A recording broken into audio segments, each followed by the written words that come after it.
Hello again. Right, this is the second video about the nerve impulses. So we've already looked at the establishment of the resting potential, and I'll just summarise that again in a second. And then we'll look at the three events of the action potential. Okay. So we're focusing on just a very small region of the axon. What we've got to remember is each of these events occurs at every point on the exposed axon. When I say exposed axon, that'll become more obvious when we look at the effect of the Schwann cells and the myelin sheath that they produce and these spaces a little bit later on in a subsequent video. So, for now, we're just going to focus on this non-myelinated region of the axon,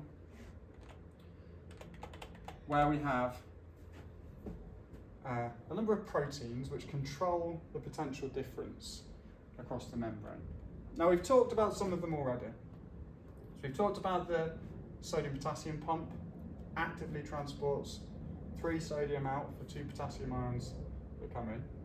We talked about the role of the leaky channels, the leaky sodium ion channel and the leaky potassium ion channel. There are more leaky potassium ion channels, so the membrane is more permeable to the diffusion of potassium ions back out of the axon. But we're going to introduce 2 more now. So these are known as voltage-gated sodium ion and voltage-gated potassium ion channels.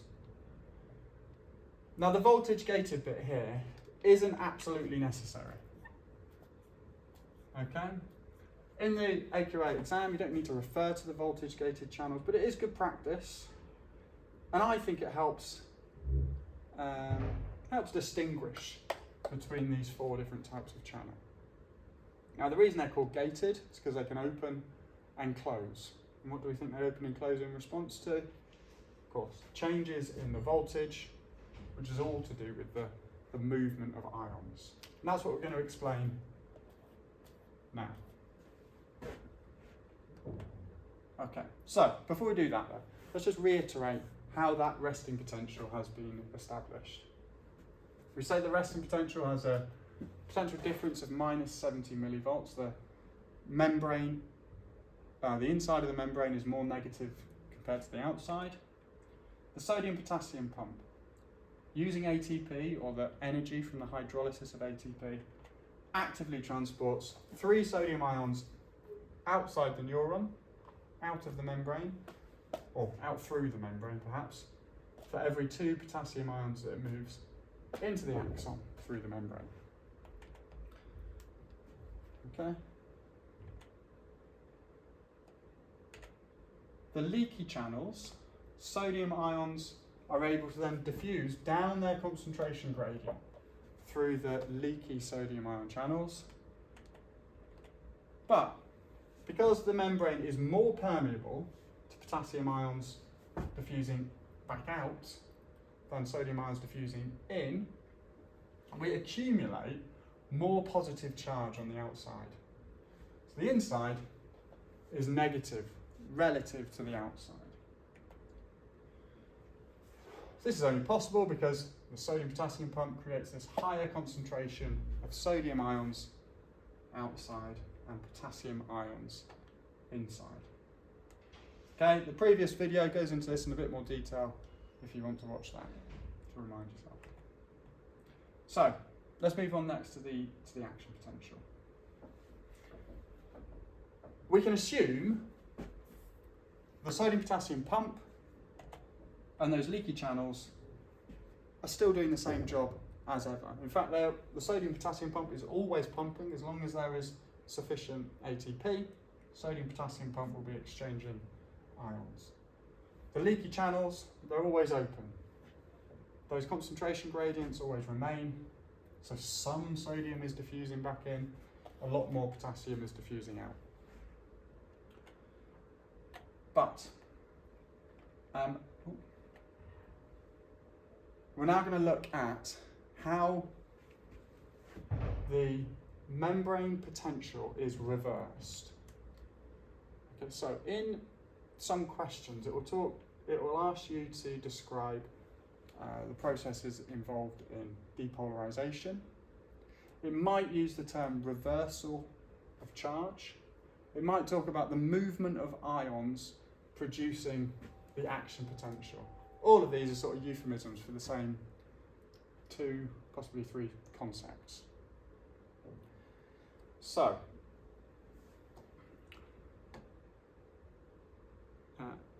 let's begin with depolarization.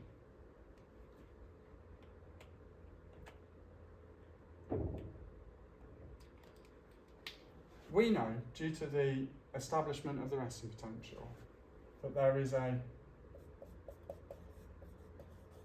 higher concentration of sodium ions outside the axon, or outside the membrane, compared to the inside, and a higher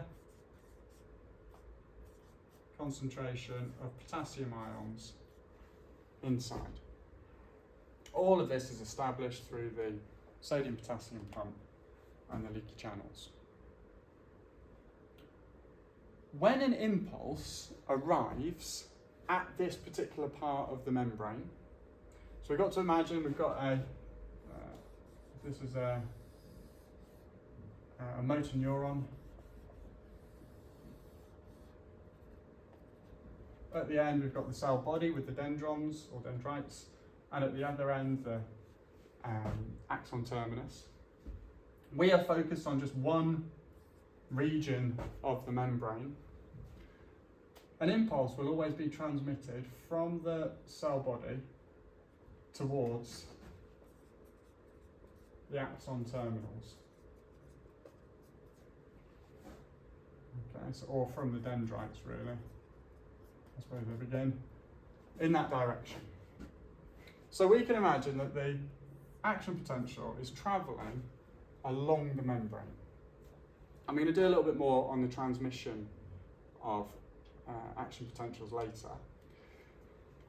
This movement of, or this transmission of the action potential means that there will be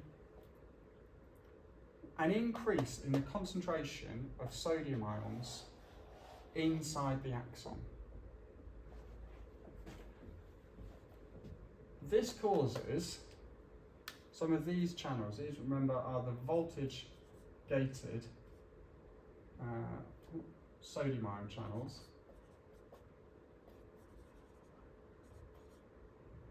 Can't smell. Slow down. Channels to open.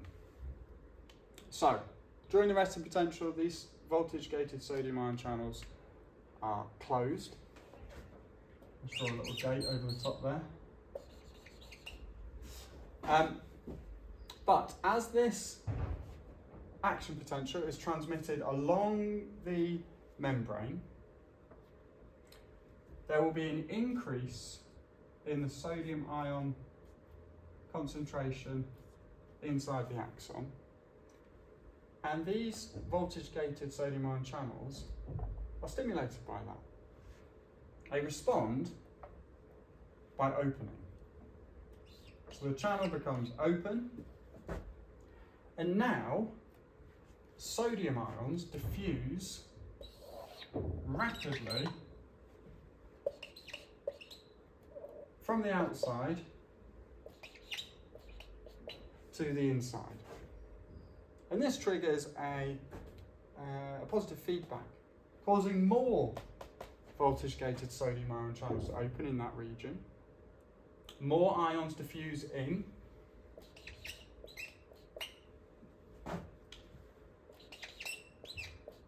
So we've got this accumulation of positive charge now on the inside of the cell. So rather than the axoplasm being negative compared to the outside, that gets reversed. That's what we mean by the reversal of charge. It becomes initially less negative, and then it becomes positive until it reaches a value of plus 40 millivolts. Okay, now I'm going to show you this on a graph in a moment because you need to be able to link these events to some data. But the opening of the sodium ion channels means that sodium ions diffuse in, and the polarity, the charge, is reversed. So if we are trying to describe the events in depolarization, it can be simplified down to 2 points. First one, I'll put it in brackets here, voltage gated, now this bit is important, sodium ion channels open. Okay, so you could simplify that down to just 1, 2, 3, 4 words. Sodium ions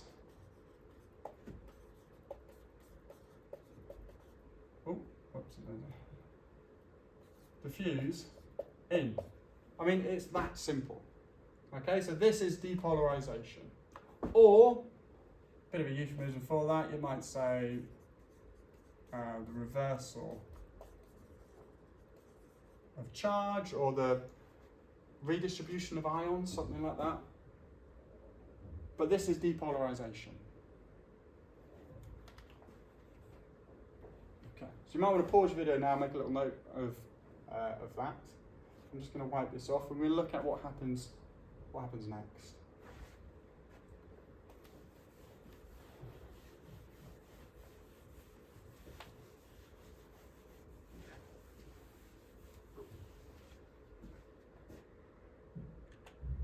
In fact, no, I'm not. I'm going to repeat what we've just done. Okay, so the resting potential has been established as a high concentration of sodium ions outside, high concentration of potassium ions inside the axon. The voltage gated sodium ion channels open, sodium diffuses down its concentration gradient, and that stimulates more sodium ion channels to open. More sodium ions diffuse in, which in turn stimulates more voltage gated sodium ion channels to open. So this is an example of a positive feedback. Okay.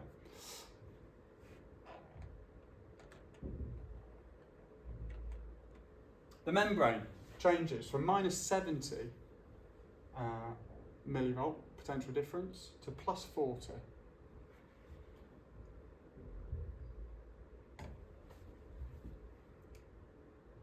Okay. Right, so what happens next? Well, once it reaches that plus 40 millivolts,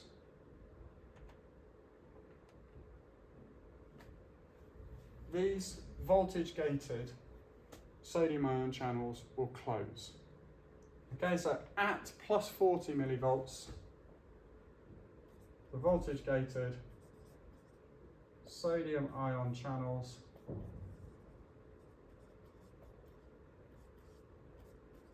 close. However, this is the time for the voltage-gated potassium ion channels to open. And they do open. And when they open, potassium is able to diffuse down its concentration gradient. So rapidly, potassium diffuses from the axon into the surrounding tissue fluid. Okay, so we're getting a loss of loads of positive charge here when those voltage-gated potassium ion channels open. And we call this repolarization. So the first stage was depolarization, this is repolarization. And we can summarize repolarization into 2 sentences. So one, the voltage-gated Don't need to use that. Potassium ion channels open. 2 potassium ions diffuse out. Again, really easy.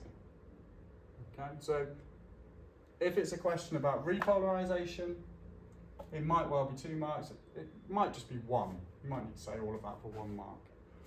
Okay, and this continues until the potential difference across the membrane drops below -70. Okay, so repolarization continues until it drops below -70 millivolts to somewhere sort of approximately -90 millivolts. Although that will vary, and AQA doesn't stipulate a specific value for that. Okay, at which point those voltage gated potassium ion channels close again, potassium stops diffusing out, and the resting potential can be re-established by the sodium potassium pump and the leaky channels. Okay, so let's just have a look at this. So we've reached plus 40 millivolts. Depolarization is finished. So the voltage gated sodium ion channels close. There we go. The voltage gated potassium ion channels are now stimulated to open. Potassium moves from the axon out. Okay, it diffuses. So don't say moves, it diffuses out. All the while, the sodium potassium pump is trying to re-establish the resting potential. Okay, so the sodium potassium pump is re-establishing those concentration gradients. 3 sodium ions are actively transported out and 2 potassium ions inwards. This eventually restores the concentration gradients, but only after it's dipped a little bit below -70 millivolts, which we'll see in a second, and the reason for that. Okay, so here's a fairly typical question that you might get relating to the movement of ions during the action potential. So what we have on the x-axis is time, so we're watching the progression of these events, and on the y-axis the permeability to ions. And then we've got the 2 ions here, sodium ions, potassium ions, and we can see that the permeability changes. So the permeability, for some reason, you can probably imagine why, suddenly increases. And it does that for a short period of time, just under 1 millisecond, maybe about 1 millisecond, and then that permeability decreases again. Okay, so explain the shape of the curve for the sodium ions between 0.5 and 0.7 milliseconds. So you can pause the video now and you can have a go at doing this. What you need to remember, the permeability has changed. We're only interested in the permeability to the sodium ions. What is happening during this period from 0.7 to 0.5 to 0.7 milliseconds.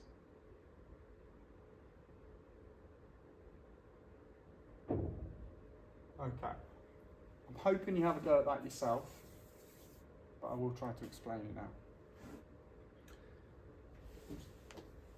At this stage, clearly an impulse has arrived at this region on the membrane. Permeability is suddenly increased. Why is that permeability increased? Well, of course, it's because those voltage gated sodium ion channels have opened. And what's going to happen when the voltage gated sodium ion channels open? Well, just as we explained earlier on, sodium ions will diffuse into the axon.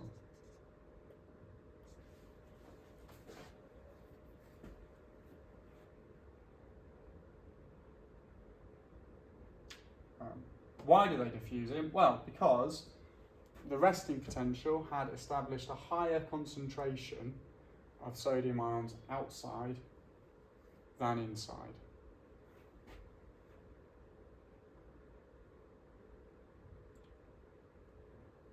Okay, so the answer for that then,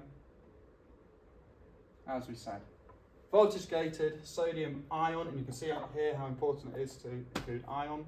Channel proteins open, sodium diffuses in. Now we call this depolarisation. Okay. And as you'll remember back from the previous slide that I showed you, with the movement of sodium ions in, that causes a positive feedback. So more channels will open and more sodium ions diffuse inwards. So for 3 marks, we've got voltage gated sodium ion channels opening, sodium ions diffuse into the axon. This event is depolarisation, stimulating more channels to open.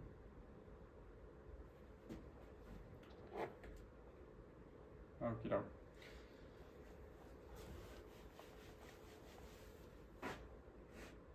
Next. Different question, but similar themes. During an action potential, the membrane potential rises to plus 40, then falls. Use the information from the graph to explain the fall in the membrane potential. Now really, this part, we are considering this region, okay? What must have happened right at the top here? Well, at this stage, it becomes less permeable. Those sodium ion, those voltage gated sodium ion channels close. So no more sodium ions are diffusing in. But we can see here that the potassium ion permeability of the membrane increases. So therefore, this shows that the voltage gated potassium ion channels open. Potassium ions will diffuse. Now this time they're diffusing out, down their concentration gradient. What do we call this? This is repolarisation.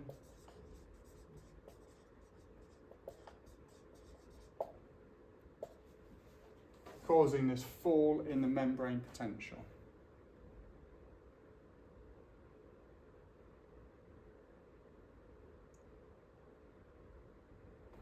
There we go. All right, fairly typical. And you've got very similar graphs to this in your notes, I think, on page 17 in your notes booklet. Okay. Now this is the graph, also on page 17. And what this shows is the full action potential. At the beginning, we are at minus 70 millivolts. The resting potential.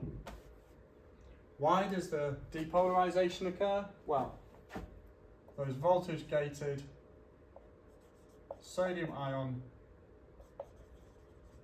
channels open, sodium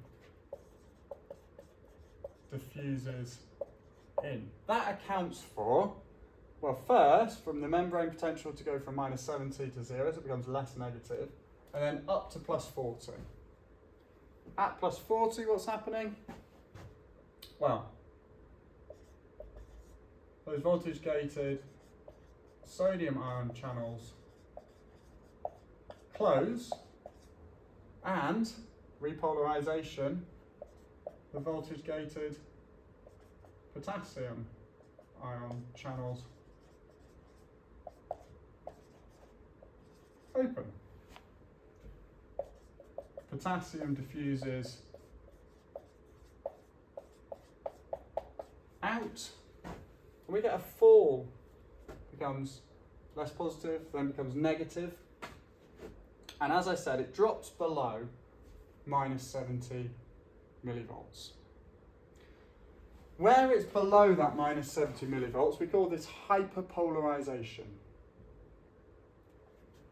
Hyperpolarisation is just describing that fall below the resting potential. The reason for that hyperpolarisation is the period that the potassium ion channels remain open for. So they remain open for much longer than the sodium ion channels. Potassium diffuses in for slightly longer, all the while the sodium potassium pump is trying to re-establish this resting potential. Now the benefit of hyperpolarisation is that an impulse can, the next impulse can only be produced after the return to the resting potential, so it keeps each action potential discrete, separate. Another benefit is it prevents the action potentials from being transmitted in the wrong direction, because as we'll see a little bit later, as the action potential is produced at all points along the length of the axon, by the time the resting potential is restored, the action potential has moved on. Okay.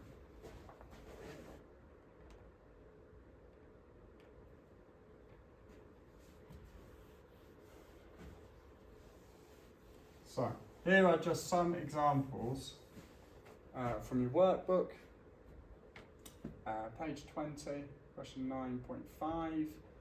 I think it might be page 21 actually, question 10.3. Relating to this. That graph is very similar. We can see the time on the x-axis, permeability of the membrane on the y-axis, this time labelled A and B. A is obviously those sodium ions, B are the potassium ions. Explain how the movements of these ions are involved in producing the action potential. Now, because it said here the movements of these ions, plural, we need to consider both. If we are explaining, we need to include the role of the channels. So we put it all together. I'll come back to that in a second. You can have a go at doing these in a minute. I'll pause the video, or you can pause the video, you can have a go at doing these. This time, in this question, slightly nuanced this one, the potential across the membrane is reversed when an action potential is produced. So the reversal means from -70 up to +40. Okay, so reversal means slightly different. It's just talking about depolarisation here. So have a go at doing those questions. You can do them in your workbooklet if you like. Pause the video.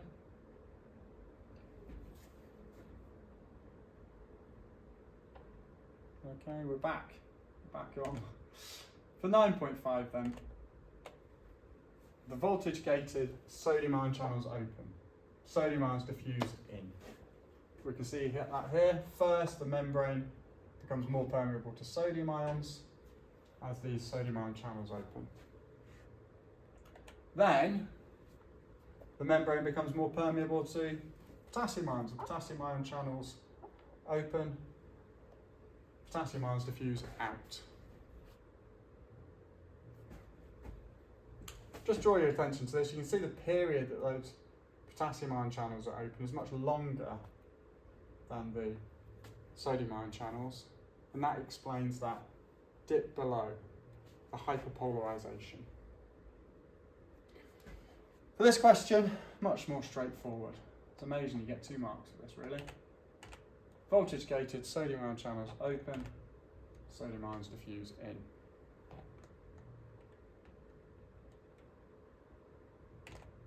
Okay, and there we go. Hopefully you found that useful. I'll follow this up with another video in a second on the transmission of action potentials along the membrane. Thanks a lot.